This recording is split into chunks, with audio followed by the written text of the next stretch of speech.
Alright, so there are two main reasons why I wanted to make this video.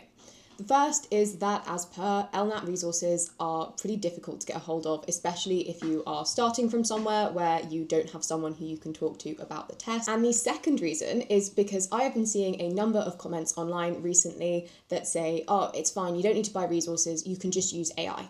Now, whilst I think that there are some really great uses for AI, especially if you don't have access to some sort of human expertise, I think that there are real limitations that you need to be aware of when using it in LNAT preparation. So in the first part of this video, I'm going to talk to you a little bit about where my concerns lie with using AI as part of your preparation, and perhaps some areas that you can use it and some areas that you maybe should reconsider using it. And the second part, I am going to give you 5 things that you can do completely for free that will help you with your LNAT preparation and that do not rely on any form of AI.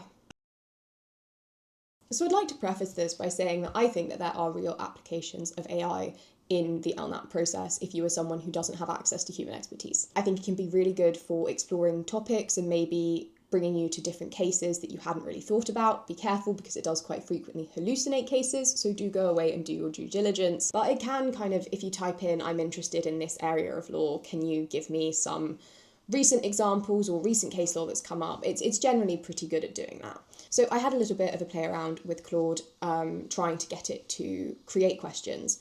There were a couple of issues. Number one, very rarely did it have the language precision required to create an actual correct answer. Pretty much every correct answer it gave, I could find some kind of issue with. And the LNAT fundamentally is written, it comes out of the Faculty of Law at the University of Oxford. It is written by law professors and it is written by people who think in a very specific way. And that is a way in which Claude does not yet know how to do. So one day, maybe it will be there. Certainly for this cycle, it's not there. And it's not something that I would recommend either to my students or to anyone who is thinking about doing the LNAT. The other issue with AI generated materials is that when you look at the actual papers, the texts tend to be quite varied. So you have some that are kind of early English, you have some that are kind of far later. And the issue is that AI currently, the way that it writes is very, very repetitive. And so if you are using very repetitive style passages, if you're using passages that don't have the same rhythm, that can't take into account things like those meaning in context questions. So you've got questions in the LNAT that ask you about a piece of kind of early English writing, and they will say something like, what does this word mean in this context? AI will really struggle to generate that kind of passage. So that would be kind of my second reason, is not only are the questions going to be relatively unreliable, but also you're going to struggle to get that variation of passage if you only rely on both AI generated passages and questions. And then when it comes to section B, it's a bit of an interesting one because AI can generate a very kind of basic, plausible sounding essay. So if you're aiming for somewhere that doesn't necessarily take the essay into account, then do you know what, by all means, go ahead and use AI if you're not too worried about it and you just want something on the page and some feedback on what you're writing. It can come up with the points. What was really interesting was I gave ChatGPT a prompt and I gave it a mark scheme and I kind of put in a little bit of information, a little bit of context about what the exam was and what it was testing. And then I asked it to write me an essay. What I then did was I then sent that essay to a friend of mine who is currently a tutor, and she tutors third-year undergraduates at the University of Oxford. So she marks their tutorial essays every week. She's really, really familiar with the Oxford mark scheme. And I asked her, I didn't tell her it was an AI-generated essay, and I asked her, what do you think this would score on the Oxford mark scheme? This was an essay that ChatGPT had said was kind of high 60s, low 70s, which if you're not aware is kind of the standard that Oxford says they would, highly expect you to gain a place. And she sent something back to me and she said, the points are all there, but the structure's really quite awful. It doesn't focus very specifically on the question. And in quite a lot of cases, it overstates or it overclaims. And for that reason, I'd probably give it around about a 58. Now, that's a massive difference from kind of the 70 down to the 58. And I think it's just because right now, ChatGPT, Claude, etc., they do not have the kind of prerequisite knowledge that you need in order to be able to mark according to these mark schemes. That being said, AI is really great if you've got a point and you're thinking, right, I can't think of a specific counterpoint to this, maybe you could use it in that sense. So broadly speaking, if you're thinking of using it for yourself, feel free, but do make sure that you are double checking everything. We all know that, say, ChatGPT and Claude can produce very compelling and convincing pieces of work. But, you know, if you don't have the skills, or if the people who have created some sort of platform or AI marking system don't have the necessary skills to understand when it's going wrong and when it's hallucinating, when it's saying something that's incorrect, you know, if this isn't created by someone who actually understands the mark scheme, who understands what they're looking for, then actually you're not going to have assurance that even if it has been AI generated, that AI generated output is correct. And I just don't think, if it were me personally, that's something I wouldn't really want to mess around with something as important as the LNAT. So the bad news is AI is just not quite there yet. I think it can be a really useful supplementary material, but I don't think it's something that you want to be relying on as your kind of tutor or using materials that are predominantly AI generated. The great news is that there are kind of things that you can do completely for free that are not rooted in AI that will really, really help you moving forwards. And that's what we're going to turn to now. So the first thing is obviously to use the materials available to you on the LNAT website. So you have 2 completely free full practice tests, and there are also some additional passages if you click on the digital test at the top as well. And what's also nice about that is it will give you a bit more of an idea of the exam interface. So I would highly suggest you doing that before you walk into the exam. But the downside is obviously official materials are really quite finite. So what I tend to suggest to my students is use them relatively sparingly, but when you do use them, make sure that you are spending almost the same amount of time, if not double the time, reviewing the answers that you got and figuring out why you got answers wrong. So use them to their absolute max potential. So how I would do that is I would start by taking one exam when I first start preparing for the LNAT. I would then take the online test maybe kind of midway through. And then maybe 2 weeks before my exam, I would sit down and I would do that final test. So I would go through and I would mark it, but I would then keep kind of just to the side a list of all of the questions that I got wrong. What I would then do is come back to it 2 to 3 days later after you've kind of vaguely forgotten what the correct answer is to the ones that you got wrong, and I would resit the wrong ones completely blind.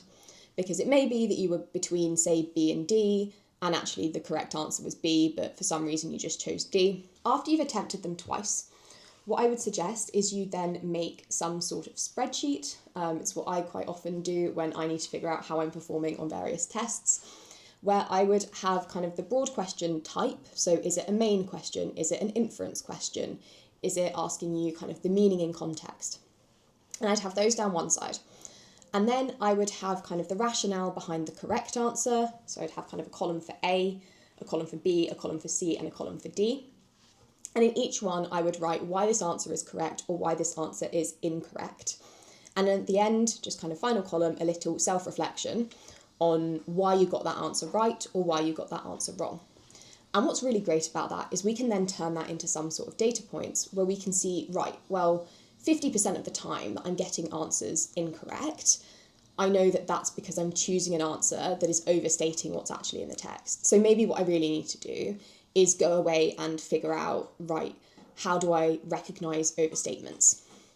So that's kind of how I'd suggest you really use your time and really invest time in understanding these official papers, because they are the closest that you are going to get to the real exam. The second resource that I would highly recommend are using LSAT materials. Now, I personally really like the website LSAT Demon because they give away kind of 2 free tests, but the great thing about it is they have all of the analytics.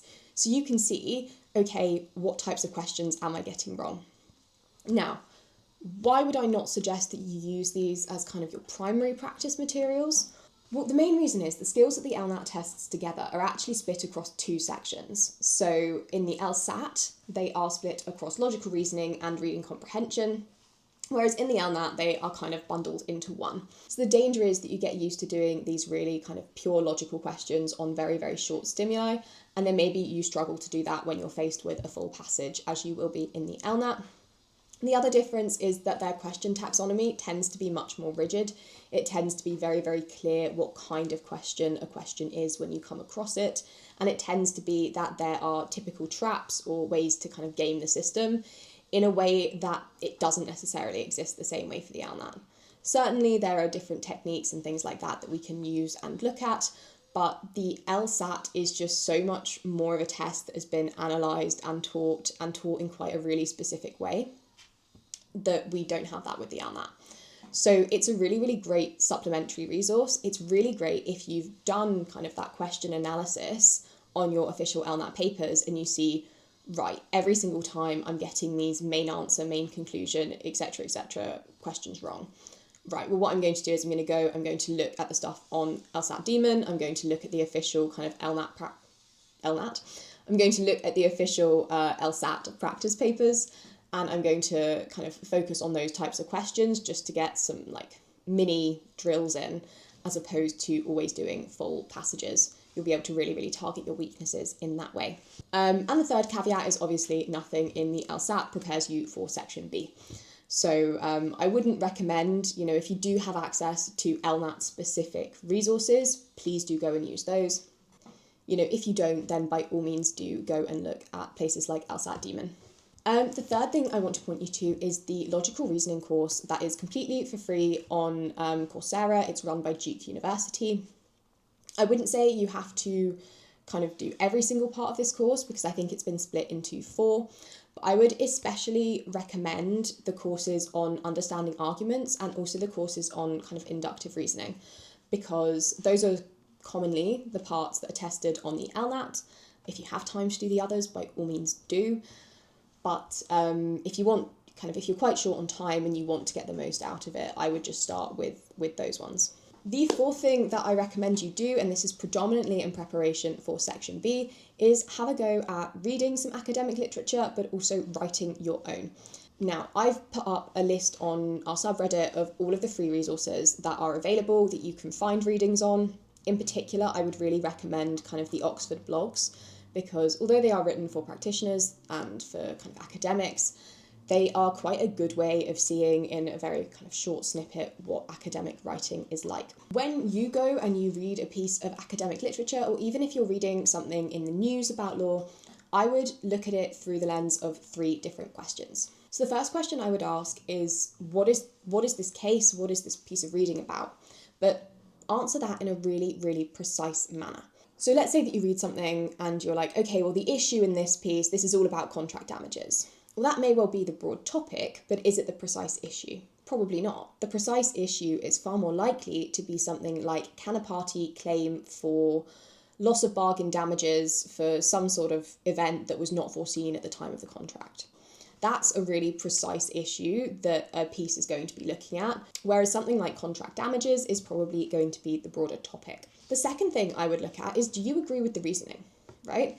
Not just do you agree with the outcome and where they've gotten to, but do you agree with the way that they've kind of arrived there? Sometimes there are legal cases in particular that I look at and I think, gosh, I really agree with the outcome here, but I'm not quite sure about the way that they've gotten there. Maybe I would have done it a different way. Maybe I think that they might be wrong on the law but right on the outcome, or I think that they might be right on the law and wrong on the outcome, because lawyers can draw really funny distinctions in different places. So don't just think, right, do I agree with kind of their conclusion?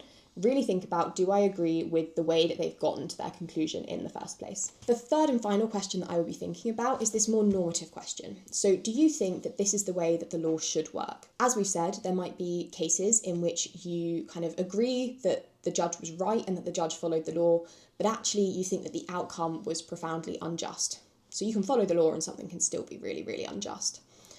And in that sort of scenario, what we want to be looking at is, well, okay, I know that this is the law and I know that this was the right outcome, but what if I could change the law? Do I think the law needs changing? How would I change it? What would I change it to? On what grounds would I make my assessment? Because that's kind of your more normative engagement, and it will really give you a starting point to start to think about in section B in particular, how you're going to give your own individual reflections on things.